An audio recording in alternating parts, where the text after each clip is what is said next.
भारत की शिक्षा व्यवस्था आपको तनाव ही नहीं देती है, बल्कि आपको एक वॉरियर बनाती है।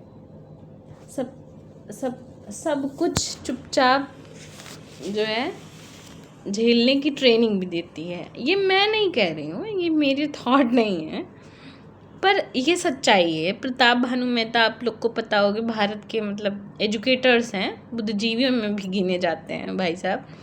तो नई दिल्ली थिंक टैंक जुलाई 2017 से आई थिंक 2019 तक उन्होंने किया है। फिर एक है यूनिवर्सिटी, क्या नाम है, अशोका यूनिवर्सिटी के वाइस चांसलर भी थे।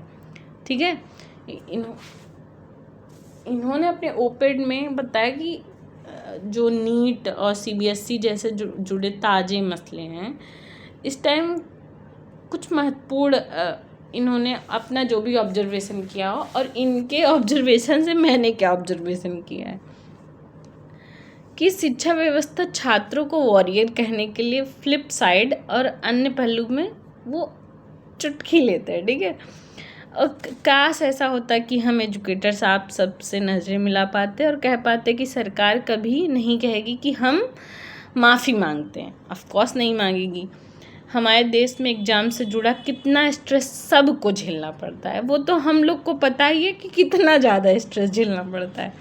ठीक है, ये तमाम परीक्षाएं वैसी ही खासी तनाव देने वाली होती हैं। ऊपर से नीट, सीबीएसई से जुड़े तनाव, ताज़ा घोटाले, तो सिस्टम के ऊपर से आपका भरोसा और कम कर दिया जाता है।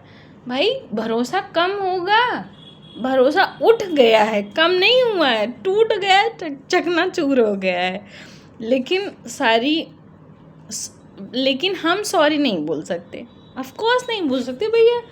अब जिसको कुर्सी मिल गई वो सॉरी थोड़ी बोलेगा। ऊपर बैठा व्यक्ति नीचे बैठ किसी व्यक्ति को कुछ सॉरी बोल सकता है, और वो तो प्रधानमंत्री हैं, उनकी बात ही अलग है। ठीक है, हम ये छोटे छोटे मुद्दे मसलों पे भी देख लेते हैं किस तरीके से लोग काम करते हैं। फिर भी एक बात करने का तो होता है, अधिकार सबके पास है। ठीक है, और वो हम बोल सकते हैं क्योंकि हमारे प्रधानमंत्री आपके लिए एग्ज़ाम वॉरियर्स जैसी इंस्पायरिंग किताब उन्होंने लिखी। इस बुक के हिसाब से आप सब राष्ट्र की सेवा में तत्पर वॉरियर्स हैं। मुझे भी लगता है, बस तलवार लेके मर्डर वैसे फ़िलहाल इससे भी किया जा सकता है। ठीक है, हिंदी के तर्जुमे में भी वॉरियर शब्द ही इस्तेमाल किया गया है। युद्ध का मतलब होता है क्रूरता।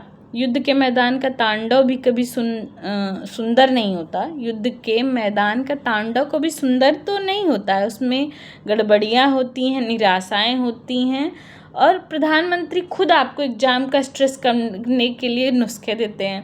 कहते हैं योग और प्राणायाम करके खुद को फिट रखने की सलाह दी है। अगर आप लोग ऐसा भी मानते हैं कि परीक्षाएं युद्ध जैसी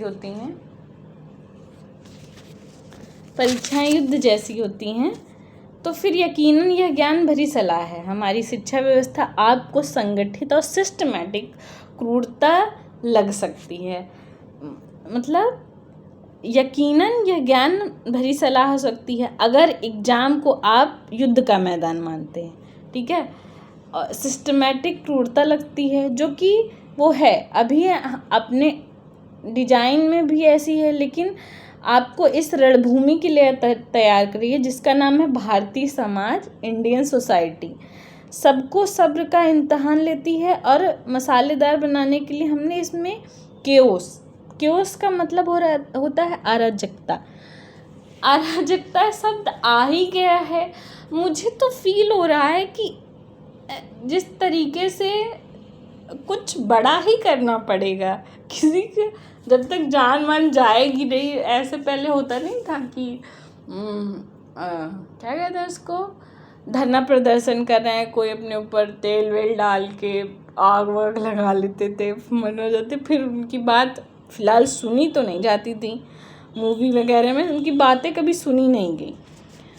क्या करेंट सिचुएशन में ऐसा हो सकता है? नहीं हो सकता। पता नहीं किस तरीके से चेंज लाएंगे, और ये लोग लाना भी चाहते हैं कि नहीं लाना चाहते हैं। किसे ही पता है, देखते हैं।